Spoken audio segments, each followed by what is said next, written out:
Bienvenidos a Cadena Nacional. Partimos el día de hoy con un hito que es histórico. El 14 de octubre hubo en este país la primera persona mayor de edad no binaria en obtener un carnet de identidad. Está con nosotros Shane Cienfuegos.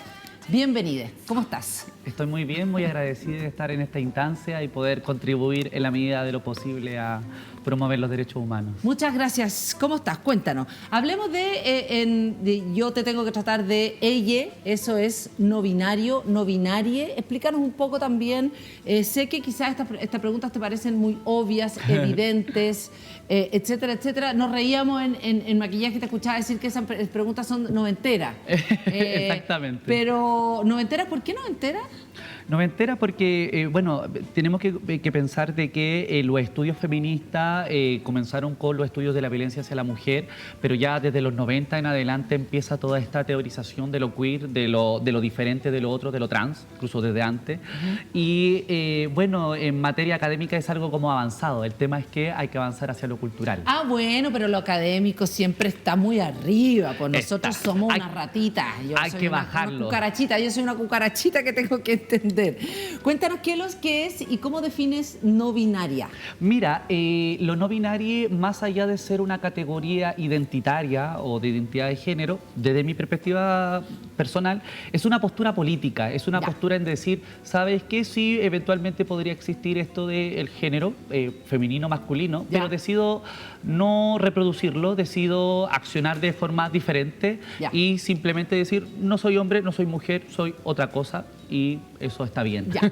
Ahora, digamos, efectivamente nosotros conocíamos, hablamos y comentamos sobre lo no binario hace harto tiempo atrás, ahí coincido contigo. Sin embargo, el hito es que efectivamente tú tienes un carné. Exactamente. Y ese carné que se logró es, o que tú conseguiste, hay otra persona también menor de edad que lo tiene, tú no sabes quién es, pero efectivamente hay otra persona que lo tiene, pero tú llegaste a tener ese carnet de identidad no por derecho propio, no porque efectivamente sea en la ley se te permita, y para que la gente entienda súper fácil, uno es, en su carnet a ti te preguntan, femenino, masculino, cuando te vayas el carnet, punto, no hay otra opción. En este país no existe otra opción. ¿Qué es lo que hizo Shane? Es, tú tienes otra opción que es X. X, exactamente. Ya, perfecto. Esa tercera opción, tú la obtuviste por vía legal. Cuéntanos cómo es. Mira, fue un proceso mediante vía judicial, a diferencia de la ley 21.120, que es la ley que reconoce y da protección a la identidad de género, no solamente de las personas trans, sino de todas las personas, ¿no? No reconoce esta tercera categoría, no reconoce este tercer proceso. Entonces, yo lo que tuve que hacer es una demanda al Estado, en este caso, con representación legal, en este caso de la Clínica Jurídica de la Universidad de Chile, con la directora Lorena Lorca, una abogada que por lo demás ha avanzado y ha colaborado con los derechos de las personas trans desde ya hace mucho tiempo, y esto fue en conjunto con Organizando Transdiversidades, OTD Chile, que en parte también fueron los que apoyaron a la creación de la Ley de Identidad de Género. Volviendo al tema de la demanda, te comento que, bueno, yo partí con esto hace bastantes años atrás, por ahí por el 2013-2014. Cuando yo decido que se me reconozca legalmente como no binaria, no existía ni siquiera una ley de identidad de género, estamos hablando de 2013-2014. Claro, entonces, menos pensar en una tercera categoría como una X o no binario. Entonces, tomo la decisión en el año 2015-2016 de hacer una demanda. Esto fue a través de la Corporación Municipal de la Comuna del Bosque, con muchos problemas por lo demás, por el tema trans, y yo decido hacer el cambio de nombre registral. ¿Por qué? Porque sabía que en el futuro iba a existir... ¿Qué cambio de nombre registral? Cambio registral es el cambio de nombre, pero yo no cambié género en ese entonces. Tú podrías ponerte, tú pusiste Shane. Exactamente, pero también fue un proceso bastante tortuoso porque me hicieron peritaje psicológico, peritaje psiquiátrico. No, espérate, ¿cómo? Por el solamente hecho de ser una persona trans, el sistema judicial te patologiza, o sea, se te trata como una persona enferma, por ende un psiquiatra y un psicólogo te tiene que validar. Eso es algo que vino a subsanar la ley de identidad de género. Que pero espérate, si tú lo único que querías es cambiar, porque es distinto, tú lo que querías es ponerte el nombre que tenías. Sí, pero no, sí y no, pero yo quería hacer el cambio de nombre y sexo registral, pero no existía ley. no existía la ley de identidad de eso género. Es distinto, efectivamente, entonces, sí. Lo que pasaba antes con el mundo trans, y ayúdame también como para que vayamos construyendo esto de manera como histórica, que parece que ahora estamos todos súper acostumbrados, pero que no era así. No, para efectivamente, nada. Aquella persona que quería definirse como trans, es decir, que tenía un género distinto al asignado al nacer. A la que asignado al nacer, tú efectivamente tenías que pasar por el servicio médico legal, ¿o no? Exactamente. O sea, para que te revisaran los genitales, que te hicieran examen psicológico, examen psiquiátrico. Los genitales, sí. Ya, quiero recordar además, que no sé si está por ahí, hay una escena además, es que como que me acordé, no sé si te acuerdas de la escena de La Mujer Fantástica. Exacto. La Mujer Fantástica tiene una escena en el servicio médico cuando legal. le hacen el peritaje. Cuando le hacen el peritaje, o sea, tú te tuviste que ir a exponer con tu cuerpo, decir tu genitalidad, es como... No en ese momento luchamos con la abogada para que eso no ocurriera, pero sí tuvieron que hacer validación mediante certificado psicológico y psiquiátrico. En ese entonces tenemos que pensar que eran ya pasados de los 2000, 2013, 2014, no estamos hablando de la época que tuvieron que vivir mis compañeras, los 90, en donde era mucho más terrible. Entonces cada vez fue siendo... Por ejemplo, en el caso de las compañeras se tenía que establecer una demanda, no tenían recursos económicos, por ende tenían que ejercer el trabajo sexual para poder pagar a un abogado, y en este sentido pagar una larga terapia psicológica para que el psicólogo al final de 10, 30, 40 sesiones le dijera: ah, mire, usted es trans. Usted... Ahora sí te voy a firmar. Claro, ahora te firmo, y después no, un psiquiatra. Perfecto. Y eso era mucho dinero. Bueno, volviendo al tema del 2016-2017, yo tomo la decisión de hacer el cambio de nombre y sexo, o sea, de nombre registral y no sexo, porque sabía que en el futuro iba a haber una institucionalidad, un marco legal. Cuando se hace la ley, la 21.120, la ley de identidad de género, me pongo en contacto con la clínica jurídica de la Universidad de Chile, en conjunto con OTD, y en el año 2020, creo que tengo entendido que fue el 2013, fuimos al registro civil de huérfano a hacer legítimo mi derecho por la ley 21.120. Sí, por la ley de identidad de género. Por la ley de identidad de género, y me dijeron que no. ¿Por qué? Porque la ley establece el tránsito de género registral de femenino a masculino y de masculino a femenino. Cuando no hay género no binario, no hay género neutro, no hay género... Realmente la ley de identidad de género en sus borradores iniciales hablaba de la categoría género de una forma muy amplia, pero después de Bus de la Libertad, Marcela Aranda, Pastor Soto, un movimiento fascista conservador que destruyó la ley, que era una ley que por lo demás traía presupuesto, abordaba varias temáticas, quedó en algo solamente administrativo, y en donde nosotras, las personas no binarias, quedamos fuera. El 14 de octubre se me hace entrega de la cédula de identidad, pero el tema no termina con una cédula de identidad, porque tenemos que avanzar en materia de derechos fundamentales, específicamente en políticas públicas, por ejemplo. Ya, pero hay algo que igual es interesante aquí. Efectivamente, aquellos y aquellas que se sientan no binarios en este país no pueden ser reconocidos legalmente. O sea, de la forma administrativa, no. Mediante una sentencia judicial, eventualmente sí. Pero eso es efectivamente un lío. ¿Y tú crees que eso tiene que ser incorporado en...? Tú hablaste de una ley de identidad de género que quedó como escueta. Como de nada. Eso fue durante el gobierno de Piñera, ¿no? Pasó... El 2018 fue cuando se promulgó. Sí. Lo que pasa es que también... ¿Por qué el Bus de la Libertad influyó? No entiendo. Es que lo que pasa es que hubo demasiados movimientos de todo tipo. Que, ojo, no solamente estamos hablando de América Latina. Este bus recorrió países en donde se estaban promulgando derechos a favor de las personas trans. Entonces, casi fue un copy-paste, un copy-paste del mismo bus en todos los países, distrayendo la ley.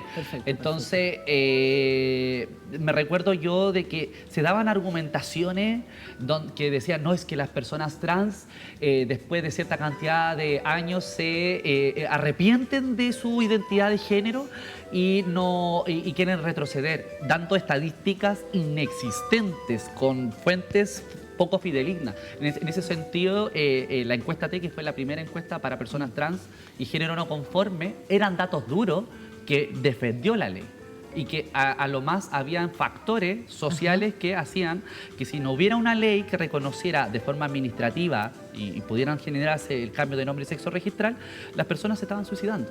O sea, las personas tenían también ese proceso de esperar 10 años, 7 años, 5 años, un cambio de nombre. Obvio. Vamos a hablar un poco de eso porque también es una de tus preocupaciones en términos de los derechos humanos, de la protección, además de una población trans que ha sido abandonada, que además históricamente en América Latina tiene que ver también con el tema de la prostitución, la principal causa de muerte tiene que ver con eso. Pero antes de eso, es verdad que durante esa época o esos tiempos de los buses y de la arremetida conservadora, te estoy citando, la arremetida conservadora contra el tema de la ley de identidad de género o hacerla cada vez más light y más delgada, que es lo que terminó siendo, según tú, ¿te fueron como a exorcizar la casa? Sí. ¿Cómo exorcizar la casa? Que llegaron a ver, cuando yo salgo en TVN, Televisión Nacional, a través del reportaje El Orgullo del Género, hecho por Marta Escalona, que fue una visionaria, una periodista que dijo vamos a hablar de esta temática. Bueno, se hizo el reportaje y a la semana fue terrible, o sea, fueron gente de la religión católica, cristiana, testigos de Jehová, bueno, mucha gente afuera de la casa y fueron a, no sé si se dice urgir o exorcizar la casa. No sé. Sí, fue eso y fue terrible porque fue mucho miedo. También hubieron ataques, agresiones físicas, cartas de amenaza de muerte, llamadas telefónicas, te vamos a matar a ti, vamos a matar a tu familia. Y es curioso porque yo no había agredido a nadie, yo no había cometido ningún tipo de delito y se me estaba condenando por el hecho solamente de existir. Ahora, también hay algo positivo de esto, de que hubo mucha gente trans y muchos adultos mayores, por ejemplo, que me decían gracias por hablar de estos temas en televisión porque ahora entiendo la realidad de mi hijo, de mi hija, de mi hija. Ahora, ayer igual parece que hay alguien que te trató de pegar un combo, o sea, parece que no es que hubiese sido solamente por la salida de la tele, es algo que te suele pasar, sí. Que como que llega alguien y te agrede físicamente porque porque te ve en la calle, no entiendo cómo. Sí, mira, ayer justamente estuve con unas compañeras trans, nos encontramos en Barrio Yungay y empezamos a hablar de cosas que nos sucedían de forma interseccional. Y sí, son muchas las personas trans y no binarias que al momento de estar en la calle haciendo cualquier cosa, tomando la micro, tomando un café, no sé, X cosa, llega alguien y nos quiere agredir, nos quiere asesinar y una tiene que reaccionar. Fue bastante triste el que tener que andar con un aparato como casi de electroshock y tener que ocuparlo. ¿Pero tú andas con eso? Sí, tengo que andar con uno de esos. Y lo más probable es que carabinero y me digan, es que eso es ilegal, es un arma, pero ¿con qué me defiendo? ¿Pero te ha pasado? Sí. Ya, pero ¿ayer te pasó? Fue ayer y antes de ayer. Es que estaba en Estación Central y va una persona y empieza a... ¿Pero estaba en Estación Central en qué? ¿Tomando micro? Estaba tomando un transporte, una micro. Ya, perfecto, estaba tomando micro. Y bueno, se acerca una persona gritando, mucho garabato, no lo voy a decir acá, pero diciendo, estas feministas que tienen en el país, y se acerca a mí y me intenta golpear. De nada. Sí, estaba lleno el lugar, tuve que ocupar el electroshock para espantarlo, para ocuparlo, sí, y nadie se metió. Nadie. Y era un paradero lleno. No, era un paradero lleno. ¿Y sabes qué? Es súper normal. Eso es súper habitual. Las personas trans y no binarias nos vemos enfrentadas a crímenes de odio. Y en donde, por lo demás, las personas, incluso ahora con esto de que ganó el rechazo, se siente que tiene la legitimidad de poder violentar a las personas de la diversidad sexual y de género. ¿Tú crees que el rechazo tiene que ver con la agresividad que estáis recibiendo en la calle? Por supuestamente. ¿Ah, sí? Supuestamente. ¿No tenés duda de eso? No, o sea, estamos hablando de que existe un conservadurismo. Y el conservadurismo fue también en parte lo que movilizó las campañas, por ejemplo, de desinformación durante el proceso del plebiscito, de las votaciones, pero incluso desde antes. O sea, cuando empezamos con la discusión de la ley de identidad de género, me estoy retrocediendo al 2016, 2017, 2018, también, ¿no? Es que vamos a transexualizar a los hijos, la ideología de género, esto es morbo, esto es pecado. No, son derechos sexuales y reproductivos, es educación sexual integral, es información. La identidad de género es un derecho fundamental. Entonces, sí, evidentemente hay, o sea, negarlo sería negar la violencia estructural, por ejemplo. Ahora, la identidad de género es un derecho humano. Explícame esa frase. Por ejemplo, dentro de la... ¿Qué es, ¿qué es ese derecho? ¿Cuál es mi derecho? Por ejemplo, voy a hablar de la ley, en este caso, en este caso de la ley de identidad de género. La ley de identidad de género reconoce y da protección a la identidad de género. ¿Qué es eso? La identidad de género es uno de los 4 pilares fundamentales de la sexualidad humana. Tú, por ejemplo, como persona, tienes 4 pilares fundamentales. Tienes un sexo biológico, una genitalidad, puede ser macho, puede ser hembra, puede ser intersex. Tienes una orientación sexual, que puede ser heterosexual, puede ser un deseo afectivo, romántico, o no. Puede ser una persona que incluso siente afecto romántico por una persona, pero no necesariamente deseo sexual. Eso es parte también de tu sexualidad, ¿no? O sea, podría ser, para decirlo todo, bisexual, hetero, gay, lesbiana, etc. Y tienes una identidad que es de género, que puede ser una identidad que te sientes conforme con el género que te asignaron al nacer. Tú no elegiste tu género, a ti te asignaron un género. Tienes un sexo biológico y te dijeron, ya sexo biológico, eres mujer. Entonces tienes que ser de esta forma. Tú puedes concordar con eso. Con todo eso. Claro, con todo eso o no.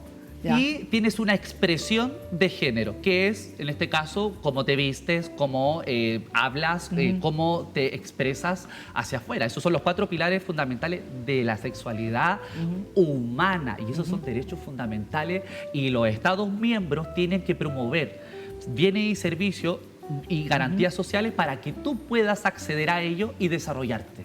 O sea, eso es un derecho fundamental. Y en este caso, uno de esos derechos es la ley de identidad de género. ¿Y por qué si no hablamos más ampliamente, en este caso el desarrollo humano también podría ser considerado dentro de la ley antidiscriminación, la 20.609? ¿Qué es lo que pasa ahí con el tema? Porque yo tengo otra sensación de que al menos, más bien en lo público, digamos, en lo público me refiero a todos y todas, una cosa más generalizada, comenzamos a hablar de este tema porque comenzamos a entender y a ver casos de niñas. Además, creo que fueron quizás uno de los principales sensibilizadores, no sé si lo ves así también, de lo que nos pasó con respecto a esa pregunta, ¿no? Padres, madres que comenzaron también a ver cómo sus hijos o hijas o hijes iban transitando, y esto se empezó a contar en la televisión, fue parte de la conversación, ¿no es cierto? ¿Qué pasa ahora con los menores de edad y este derecho de su identidad de género?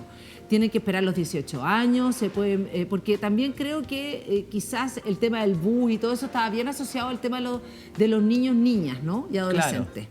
Mira, efectivamente las personas menores de 18 años, mayores de 14, fueron sacadas de la ley. O sea, no pueden hacer el proceso de forma administrativa como lo haría una persona mayor de edad. En este caso, que podría ir, para las personas que están viendo, una persona a partir de los 18 años puede ir al registro civil, solicitar una hora y a partir en unos 10, 20 días cambiar su género con 2 testigos y listo. 30, 40 días debería estar listo más o menos eso. Pero si tú eres menor de 18 años, hasta los 14, 16, tengo entendido, tú tienes que hacerlo mediante vía judicial y necesitas un acompañamiento psicosocial.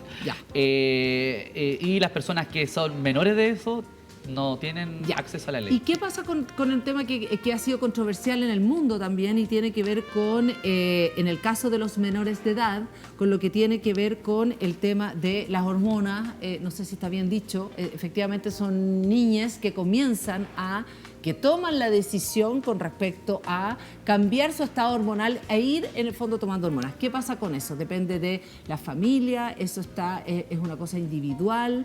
¿Qué pasa con ese tema también? O sea, por ejemplo, es un buen tema el que estás tocando, es justamente en Organizando Transdiversidad, donde yo acciono, ¿no? en esta organización de derechos humanos. Hay una unidad que es la unidad de MAPADRES, y es una unidad que da acompañamiento a padres y madres de personas trans. Sí. Y es muy bonito porque el tema de la terapia de reemplazo hormonal es un tema que se toca muy en profundidad. Y sabes que algo de mi experiencia desde el trabajo social, Sí, yo he visto de que es un tema que se da en conjunto. Realmente hoy día tenemos más padres que respetan mucho la decisión de sus hijas, promueven una participación activa y están en estas charlas, están en ese proceso de terapia, van a estos endocrinólogos y generan este proceso. Hay niñas que realmente dicen, yo quiero esperar hasta los 18, no, yo quiero esperar hasta los 16. No existe una sola forma de hacer el tránsito. Es parte de, digamos, de la libertad individual que tiene esa familia, ese niño, etcétera, etcétera. Las dificultades comienzan cuando la familia no quiere. Y ahí se torna bastante complejo y usualmente está asociado se empieza a asociar a problemas como la depresión. En este caso también hay una invalidación por parte del sistema educativo. Tenemos, por ejemplo, el caso de José Matías, que fue un niño que se suicidó, tengo entendido que fue en Copiapó, y que se tiró creo que fue de un 9º piso. Terrible. Sí, y que por lo demás abrió un diálogo a propósito del bullying que se desarrolla dentro del sistema educativo, que por lo demás es amparado por profesores, por directivos, incluso por el personal, o sea, la comunidad educativa. Y eso es algo que hay que frenar. Y es curioso porque, voy a cerrar con esto, en el caso de las infancias trans, la mayor tasa de suicidio ocurre antes de los 18 años. O sea, entre los 11 y los 18 años existe una prevalecencia del suicidio. Y curiosamente, la ley de identidad de género no reconoce justo esa etapa del ciclo vital en donde ocurre. Entonces, ahí hay que hacer una avanzada. Sé que hablamos un tema que necesariamente no era el tema tuyo, porque además, Shane, yo sé que tú eres trabajador social, parte de tu interés y además de tu trabajo tiene que ver con gente mayor, trans. Sí. Entonces me gustaría que habláramos de eso, porque también creo que hay algo, partí con trans, travesti, en fin, partí con los niños y con las niñas, porque efectivamente es lo que es más común, pero lo más invisibilizado tiene que ver con viejos, con viejas, con vieje, y lo digo con amor, viejo, gente mayor, no lo digo de manera despectiva, y también con el tema de la prostitución. Exactamente. Háblanos un poco de esos temas. Mira, a mí me toca coordinar una unidad que es la Unidad de Intervención Social en OTD Chile, en donde trabajamos en una dupla o en una triada biopsicosocial, en donde por un lado entregamos acompañamiento psicológico, inscripción a centros de salud, abordamos temas relacionados con la salud sexual también, apoyo en cajas de mercadería, intervención comunitaria. Y principalmente esto se está desarrollando con apoyo del Ministerio de Desarrollo Social y Familia en la actualidad, y que atendemos principalmente a trans adultas mayores, personas trans migrantes, personas trans que ejercen el trabajo sexual, personas trans y no binarias con hijes, que es eso, estamos hablando de que ahora hay personas trans y no binarias jóvenes que tienen hijes, y personas en situación de calle. Pero quiero puntualizar específicamente la trans adultez mayor. La expectativa de edad de una persona trans en América Latina y países del Caribe, según la Comisión Interamericana de Derechos Humanos, establece que no superamos los 35 años de edad. Entonces, 35. Sí, pensando de que una mujer, ¿Qué pasa? pensando que una mujer, por ejemplo, no trans o una mujer cis vive entre los 70 y 77 años, 74 años, nosotros vivimos 44 años menos. Y esto se da porque la principal causa de muerte es el asesinato, lo secunda en este caso el suicidio, y el tercero tiene que ver con temas relacionados a la salud. Y en este sentido, el tema de la salud va asociado a dos cosas. Por un lado, el VIH, en este sentido, el VIH-Sida, y lo otro tiene que ver con que las compañeras adultas mayores en su época, estamos hablando de los 70, 80 y 90, tuvieron que inyectarse silicona industrial, silicón, para poder moldear sus cuerpos, porque el Estado no permitía y no garantizaba, incluso hasta hoy, modificaciones corporales. Entonces, estamos hablando de personas que el día de hoy, si tienen 55, 57, 60 años, son sobrevivientes. Claro, seguramente se han inyectado, digamos, que es nefasto además eso. Exacto, ¿por qué? Porque genera un proceso cuerpo, ¿no? de septicemia que pasa a un proceso de necrosis en donde terminan amputándose los pies. Y mira, ¿y por qué? Y qué bueno que profundices en esto y que le des tribuna, lo agradezco. ¿Por qué? Porque esto no es que la persona trans llegó a la calle y pasó todo lo que pasó, no. Estamos hablando de que una persona en esa época, estoy hablando de los 50, 60, 70, 80, 90, esa época, 12 años, 13 años, la persona empezó o ya demostraba que no tenía una concordancia con el género asignado al nacer, el sistema educativo la echó, la expulsó, el sistema familiar la echó y llegó a la calle. Llegó a la calle y tuvo que ejercer el trabajo sexual. Cuando ejerció el trabajo sexual, adquirió VIH, se tuvo que inyectar silicona industrial y migrar a otros espacios para poder desarrollarse, para poder pasar piola, ¿no? Desapercibida porque si no la atacaban. Aparte de eso, teníamos el Código de la Moral y las Buenas Costumbres, que era un artículo usado para cazar travestis, por las cuales fueron torturadas, fueron asesinadas y cientos de cosas bastante terribles. Entonces, estamos hablando de que es una violencia estructural. No estamos hablando de una violencia específica, estamos hablando de una violencia estructural porque está en el Estado la inacción. Es violencia. Cuando tú sabes que existe un sector y no haces nada, eso es violencia y es violencia estatal. En ese sentido, lo que nosotros promovemos es que el Estado de Chile genere una política de reconocimiento a esta violencia y una política, o en este caso, que tenga un componente de reparación, que sea económica, que sea en términos de educación, que sea en términos de que puedan acceder a bienes y servicios. Y lo que le pedimos, y yo espero que el Instituto Nacional de Estadística escuche lo que estoy diciendo, que incorpore la variable identidad de género dentro del instrumento de caracterización en el censo, que reformule la categoría sexo también y que el análisis exploratorio descriptivo que va a venir de este proceso censal sea en relación a la variable identidad de género en correlación a salud, a vivienda, a trabajo. ¿Por qué? Porque la experiencia de elaboración y formulación de políticas públicas nos dice que lo van a hacer desde la variable sexo, pero solamente va a salir hombre y mujer. Obvio. Y sabemos que la realidad actual es mucho más dinámica que eso. Para realizar una transversalización de la perspectiva de género se tiene que hacer de esta forma. ¿Y para qué estamos con CONSA? Ministerio de Desarrollo Social y Familia, les invito a innovar en políticas públicas para que se genere una transversalización de la perspectiva de género en donde se incorpore a las personas trans y podamos realmente ser progresistas, como nos decimos llamar. Jane Cienfuegos, muchas gracias por conversar con nosotros. Son temas profundos, son temas donde hay mucho dolor, pero también yo creo que son temas, el hecho que tú tengas tu primer carnet de persona no binaria también abre espacios de visibilización, espacios de dignidad también. La identidad de género, tal cual como tú dices, es un derecho humano. Muchísimas gracias por estar con nosotros y quiero saber dónde pueden algunos contactarse, saber dónde pueden ayudar, colaborar por todo lo que tú nos acabas de hablar. También me imagino que hay mucha ayuda que se necesita en la población que tú estás colaborando. Bueno, nos pueden encontrar en www.otdchile.org. Tenemos bastantes unidades bastante diferentes para padres, para infancia, para adolescencia. Y OTD significa Organizando Transdiversidades, e invitamos a las personas que tengan recursos que nos donen porque ya le estamos haciendo mucha pena al Estado. Muchas gracias por estar con nosotros, un gusto, y nosotros seguimos con más Cadena Nacional, pero veamos antes lo que tiene para decir.